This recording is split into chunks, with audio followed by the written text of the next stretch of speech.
It all began in 1964 when I was 8 years old. I saw the Beatles on the Ed Sullivan Show, and it had a profound effect on me.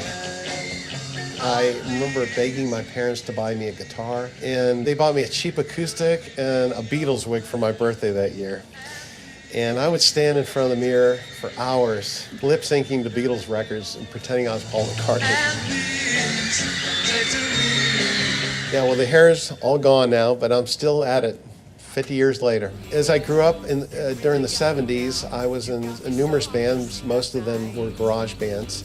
But I did have a few bands that were professional and did some touring around the country. Right around the mid-70s, I decided it might be time to grow up a little bit, so I decided to go to college. I was accepted at the Medical College of Virginia in Richmond in the occupational therapy program. Music has always been in my blood. Even though I was working a full-time job, I still had to have the music thing going on. So I would play on the weekends. There weren't a lot of people doing the one-man band thing at that time. In Pittsburgh, I became pretty well in demand. And by the mid-'80s and into the '90s, I was winning reader polls in Pittsburgh Magazine for Best Acoustic Entertainer, Best Vocalist in the City, and that sort of thing. So I was starting to get a little recognition for what I was doing.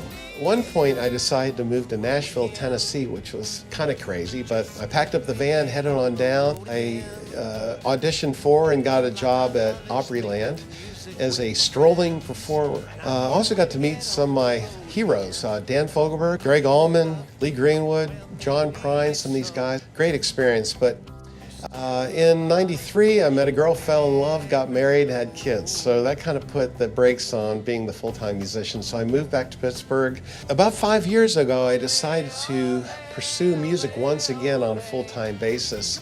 And I've been doing it ever since. I just love traveling around, entertaining folks around the country.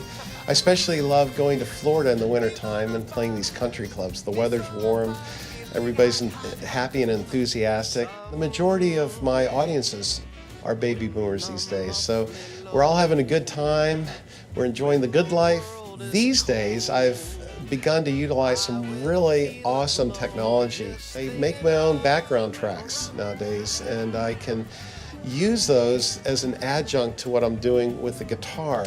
When you have a band, you have that element of volume. I can keep it entertaining, but I can keep the volume at a reasonable level so people can still have a conversation, and some people over here may want to dance. So you can have the best of both worlds. Having been an entertainer for over 30 years now, I've become very adept at learning how to read a room and develop rapport with my audiences. It's all about catering the music that I'm playing with the mood and the tempo of the event for which I'm playing.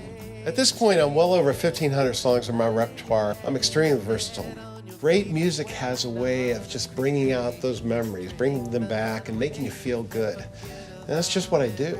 It's always fun revisiting these songs that we're playing in the background as we're growing up and living our lives. Those are the songs I play, and it just brings those memories right back. It's an awesome thing.